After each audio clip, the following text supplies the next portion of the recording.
Halo anak-anak, Assalamualaikum. Selamat bertemu kembali dalam pembelajaran IPS. Semoga kalian semua sehat dan tetap semangat mengikuti pembelajaran hari ini. Kali ini kita akan membahas materi saluran dan dampak mobilitas sosial. Anak-anak, pada pertemuan sebelumnya kita telah membahas pengertian mobilitas sosial. Coba, ada yang masih ingat apa itu mobilitas sosial? Ya, betul. Mobilitas sosial adalah perpindahan posisi seseorang atau sekelompok orang dari lapisan yang satu ke lapisan yang lain. Anak-anak, kalian tentu berpikir bagaimana caranya agar mobilitas sosial itu terjadi. Mari cari tahu dalam pembahasan saluran mobilitas sosial berikut ini. Saluran-saluran mobilitas sosial. Pertama, pendidikan. Peran pendidikan dalam mobilitas sosial yaitu sebagai social elevator, artinya meningkatkan status dan kualitas seseorang dari yang rendah menuju ke tingkat yang lebih tinggi. Contohnya, seorang anak dari keluarga miskin mengenyam pendidikan sampai jenjang perguruan tinggi. Setelah lulus, ia menggunakan pengetahuannya untuk berusaha.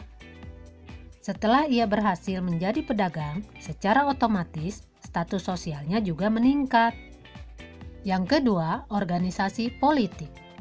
Sebagai saluran mobilitas sosial, organisasi politik mampu mewadahi tiap orang untuk meningkatkan status sosialnya.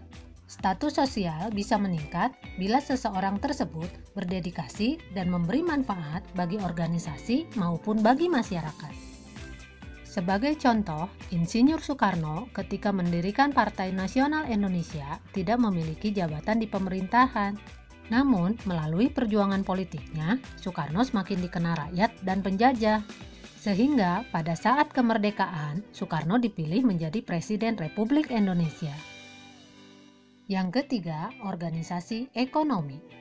Sebagai saluran mobilitas sosial, organisasi ekonomi dapat meningkatkan status sosial seseorang melalui penghasilan dan jabatan yang mereka terima di sebuah organisasi ekonomi.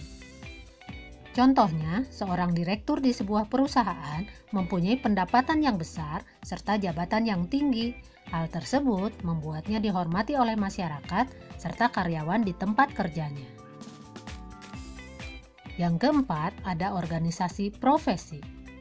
Organisasi profesi merupakan wadah bagi seseorang yang mempunyai keahlian tertentu. Organisasi profesi akan membuat masyarakat makin mengakui keahlian yang dimiliki oleh orang tersebut. Contohnya, seorang guru yang mengikuti organisasi keguruan akan membuat profesinya sebagai guru makin diakui oleh masyarakat serta rekan seprofesinya. Anak-anak, apakah dampak terjadinya mobilitas sosial? Dampak mobilitas sosial ada yang bersifat positif dan ada yang negatif.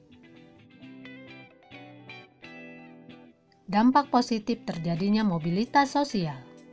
Yang pertama, mendorong seseorang untuk lebih maju. Terbukanya kesempatan untuk pindah dari lapisan yang satu ke lapisan yang lain menimbulkan motivasi yang tinggi pada seseorang untuk maju agar memperoleh status yang lebih tinggi. Yang kedua, mempercepat tingkat perubahan sosial masyarakat ke arah yang lebih baik. Dengan mobilitas, masyarakat selalu dinamis, bergerak menuju pencapaian tujuan yang diinginkan. Dan yang ketiga, meningkatkan integrasi sosial. Terjadinya mobilitas sosial dalam suatu masyarakat dapat meningkatkan integrasi sosial. Misalnya, seseorang yang melakukan mobilitas sosial vertikal, ia akan menyesuaikan diri dengan gaya hidup, nilai-nilai, dan norma-norma yang dianut oleh kelompok orang dengan status sosial yang baru, sehingga tercipta integrasi sosial. Sementara dampak negatif dari mobilitas sosial, pertama, timbulnya konflik.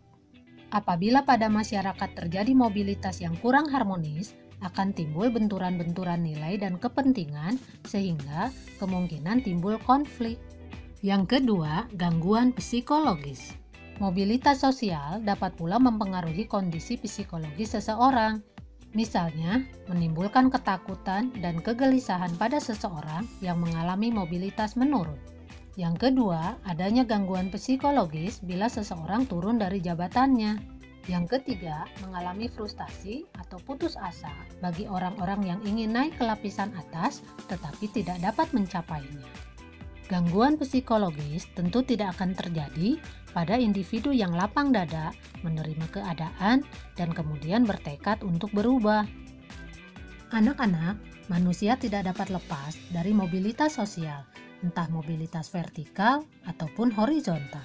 Dalam mobilitas sosial vertikal, manusia bisa mengalami mobilitas ke atas ataupun ke bawah. Mobilitas ke bawah tentu berusaha dihindari oleh manusia. Namun, seandainya terjadi, hendaknya manusia menerima dengan lapang dada dan berusaha bangkit kembali. Untuk melakukan mobilitas ke atas, diperlukan perjuangan yang gigih. Nah, anak-anak, itulah pembahasan mengenai saluran-saluran mobilitas sosial dan dampak-dampak terjadinya mobilitas sosial tersebut. Semoga kalian dapat memahaminya ya. Sampai di sini dulu pertemuan kita kali ini. Wassalamualaikum warahmatullahi wabarakatuh.